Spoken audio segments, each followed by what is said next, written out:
Students. जी, मेरा नाम है डॉक्टर मदिया खादिम और आज हम बात करेंगे measurement, test, assessment and evaluation पे।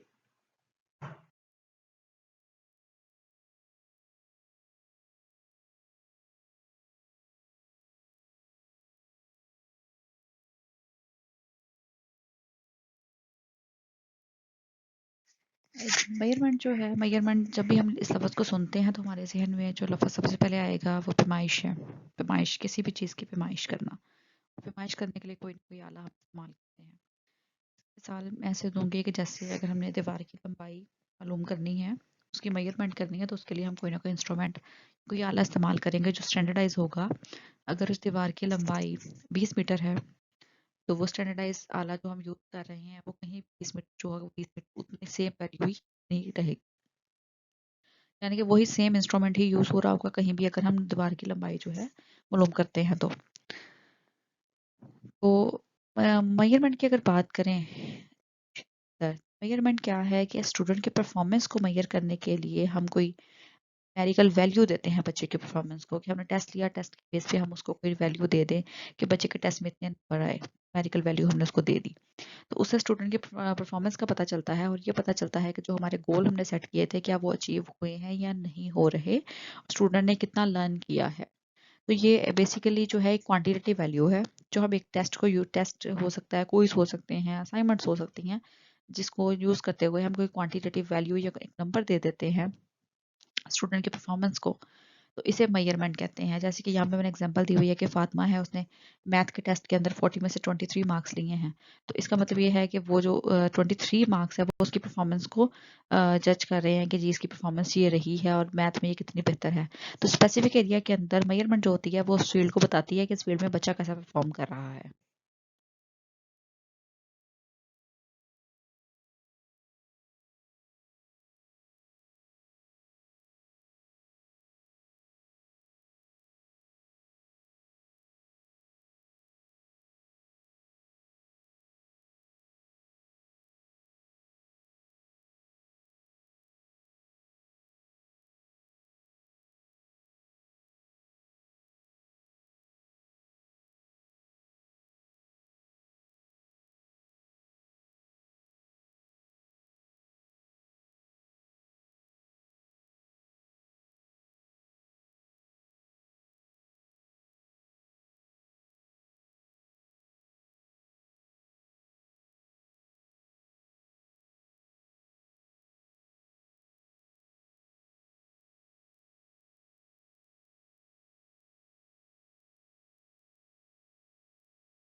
अब हम बात करेंगे टेस्टिंग एंड असेसमेंट। टेस्ट क्या है? टेस्टिंग जो है ना, ये पूरा एक प्रोसेस है। जैसे हमने बात की कि मेजर करने के लिए हम टेस्ट लेते हैं, टेस्ट को टूल के तौर पे यूज किया जाता है। तो टेस्टिंग क्या है? एक ऐसा प्रोसीजर जिसके अंदर टेस्ट हम ले रहे हैं, मेजर कर रहे हैं चीजों को, ये टेस्टिंग एक प्रोसीजर है।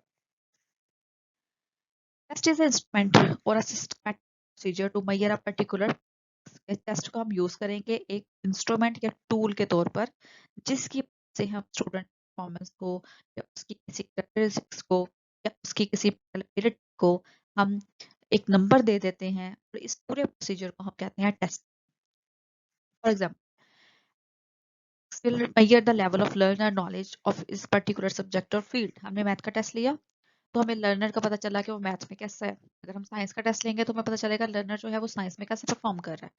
तो ये क्या स्पेसिफिक फील्ड से रेलिवेंट आप जो है कलेक्ट करते हैं, उसको देते हैं, तो आपके पास जो नंबर्स की फॉर्म में रिजल्ट आ जाता है उसको हम कहते हैं मेजरमेंट। और मेजर कर लेते हैं, तो इस पूरे प्रोसीजर को टेस्ट को यूज करते हुए हमने स्टूडेंट की परफॉर्मेंस को जब मेजर किया, प्रोसीजर को हम टेस्ट कहते हैं। बाद एक हमारा बहुत इंपॉर्टेंट जो कॉन्सेप्ट है वो है असेसमेंट। असेसमेंट क्या होती है?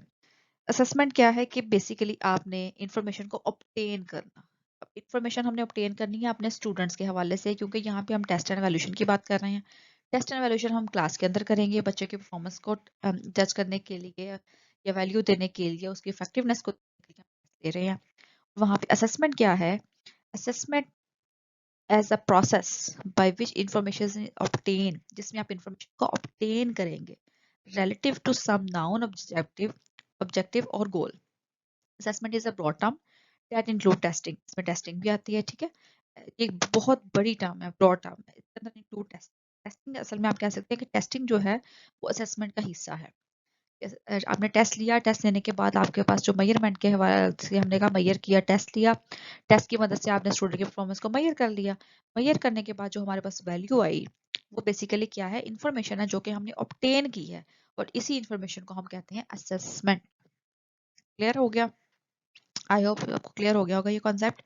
For example, a teacher may assess the knowledge of the English language for test और असेस द लैंग्वेज प्रोफिशिएंसी। आपने अपने प्रोफिशिएंसी देखते हैं, लैंग्वेज के क्या करेंगे आप? इंग्लिश में क्वेश्चन आंसर करते हैं, बच्चों की असेस करेंगे कि बच्चों की लैंग्वेज प्रोफिशिएंसी कितनी कैसी है, ठीक है।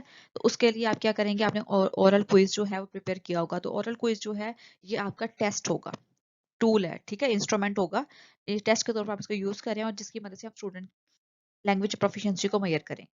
और उसके बाद आप उसकी लैंग्वेज प्रोफिशिएंसी को देखते हुए मेजर करने के बाद स्टूडेंट की परफॉर्मेंस को कोई नंबर दे देते हैं, ठीक है। और ये प्रेजेंटेशन बच्चों की आप ले सकते हैं, उसमें आप देख सकते हैं स्टूडेंट की प्रोफिशिएंसी जो है, लैंग्वेज प्रोफिशिएंसी वो कैसी है, उसकी बेस पे उनको मार्किंग दे दी जाती है। तो इसको हम कहेंगे ये स्टूडेंट की हमने सारी इन्फॉर्मेशन जो ऑब्टेन कर ली, ये बेसिकली क्या असेसमेंट है कि इन्फॉर्मेशन ऑब्टेन करना।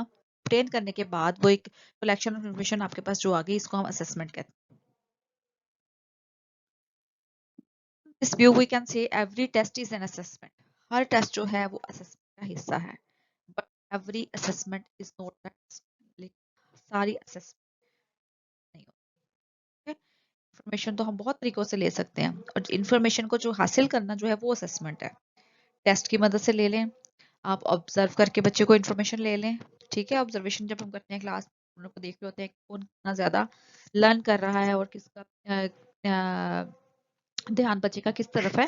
तो ये क्या है? इन्फॉर्मेशन हमारे पास बहुत तरह की इन्फॉर्मेशन आती है, तो उसे हम असेसमेंट कहते हैं। लेकिन सारी असेसमेंट जो है वो टेस्ट पे बेस नहीं करती होती। नेक्स्ट हमारा बहुत इंपॉर्टेंट एक कॉन्सेप्ट है जिसको हम कहते हैं एवेल्यूशन। अब असेसमेंट और एवेल्यूशन जो है ना, इसमें हमेशा कंफ्यूजन ही रही है। ये कॉन्सेप्ट जो है ना कंफ्यूजन का शिकार है। और इस कंफ्यूजन को हम किस तरह से खत्म करेंगे कि हॉपकिन और एंटिस जो है उन्होंने डिफाइन किया है। वैल्यूएशन इज कंटिन्यूस इंस्पेक्शन है, चलती रहती है all the available information to form a valid judgment। इसमें हमने वैलिड जजमेंट, एक फैसला करना होता है, जज करना होता है स्टूडेंट को की लर्निंग को, उसकी इफेक्टिवनेस को। इसमें एक चीज हमेशा याद रखें कि असेसमेंट और वैल्यूएशन में ये फर्क है, असेसमेंट जो होती है ना ऑनगोइंग होती है, डेली बेसिस पे भी हो सकती है। वैल्यूएशन भी होगी ये हमेशा at the end of the course, at the end of unit, at the end of program, at the end of semester, at the end of the year। यानी कि आपने ये याद रखना है कि जहाँ पे एंड का वर्ड यूज होगा कि ये चीज मैं हमने एक यूनिट कंप्लीट किया, यूनिट कंप्लीट करने के बाद आपका टेस्ट होगा, तो ये आपकी वैल्यूएशन है, कंप्लीट हो गया यूनिट 1। और ये मार्क्स हमने फाइनल किसी आपके जो फाइनल एवैल्यूएशन है ये पोर्टफोलियो के लिए हम यूज करेंगे, जिसमें आपकी मार्किंग जो है वो यूनिट वाइज आपकी आ जाएगी। उसके बाद आ गया जी आपका at the end of semester, आपका सेमेस्टर कंप्लीट हुआ, आपके जो फाइनल एग्जाम्स होंगे उसकी बेस पे आपको ग्रेडिंग दी जाती है, ये भी वैल्यूएशन का हिस्सा है। फिर आपका फाइनल ईयर जब कंप्लीट हुआ, ईयर कंप्लीट होने के बाद जो आपके फाइनल एग्जाम्स होते हैं इसको वैल्यूएशन हम कहते हैं, जिसकी बेस पे आपको ग्रेडिंग दी जाती है और रिजल्ट कार्ड दे दिया जाता है। सेंट्रल आइडिया द वैल्यूएशन होती है ना, इसका मकसद जो है ना वैल्यू देना, किसी भी चीज को वैल्यू देना। When we evaluate a variable we are judging its worthiness. हम वैल्यू जब भी देते हैं ना, तो वैल्यू देने के लिए हम जज कर रहे होते हैं किसी को। जज करना असल में क्या होता है, इसको हम इवैल्यूएशन कहते हैं। तो इवैल्यूएशन जब भी होती है इसके लिए हमारे पास कोई ना कोई स्टैंडर्ड होते हैं। स्टैंडर्ड्स उस स्टैंडर्ड्स पे हम देख रहे होते हैं कि इवैल्यूएट किसी की परफॉर्मेंस, स्टूडेंट की परफॉर्मेंस को हमने इवैल्यूएट करना है, तो उसके लिए हमने कोई ना कोई स्टैंडर्ड रखे होंगे कि कितनी टेस्ट में इसके अच्छे मार्क्स आएंगे, प्रेजेंटेशन इसकी कितनी अच्छी होगी, और फाइनल का एग्जाम, मिड का एग्जाम, इस तरह करके फाइनल जो हम उसकी इवैल्यूएशन जो है ना कंप्लीट कर देते हैं। ये सारी चीज़ों को मिला के फाइनली उसने कितने मार्क्स जो हैं वो गेट किए पूरे इस सेमेस्टर के अंदर, इस कोर्स में। कोई ना कोई हमने स्टैंडर्ड जो है वो बनाए होते हैं, उसी स्टैंडर्ड पे उसी क्राइटेरिया पे हम स्टूडेंट को जज कर रहे हो। पर्पस ऑफ असेसमेंट क्या है, असेसमेंट हम कर ही क्यों रहे हैं, हमें क्यों ज़रूरत है असेसमेंट के। बेसिकली हम स्टूडेंट की इन्फॉर्मेशन क्यों लेना चाहते हैं कि बच्चे ने क्या गेन किया, उसे कितनी समझ आई नहीं आई, क्यों करना चाहते हैं। असेसमेंट इसलिए की जाती है ताकि हमें स्टूडेंट की जो अचीवमेंट है उसका पता चल सके। टाइम डेली बेसिस हम लेक्चर दे रहे हैं, लेक्चर देते रहे, at the end final exam लेके ना हम देखें कि बच्चे बच्चे को समझ आ ही नहीं रही थी। हम डेली बेस पे देखें कि हमने जो लेक्चर दिया बच्चे को उसमें कितनी समझ आई, इन्फॉर्मेशन कलेक्ट करें, क्वेश्चंस करें, फीडबैक लें। उसके बाद इससे क्या होता है, ये ऐसा जो है ना एक विजुअल परफॉर्मेंस को हर स्टूडेंट से क्विज लें ताकि हमें पता चल सके कि बच्चे की प्रोग्रेस जो है वो कैसी है। इससे क्या होता है कि व्हाट स्टूडेंट डिड और डिड नॉट लर्न, हमें पहले ही दिन पता चल जाएगा कि बच्चे ने आज के लेक्चर में क्या उसे समझ आई, क्या समझ नहीं आई। स्टूडेंट कैन और कैन नॉट, क्या उसमें स्टूडेंट जो है वो उसमें कर सकते हैं और क्या नहीं कर सकते।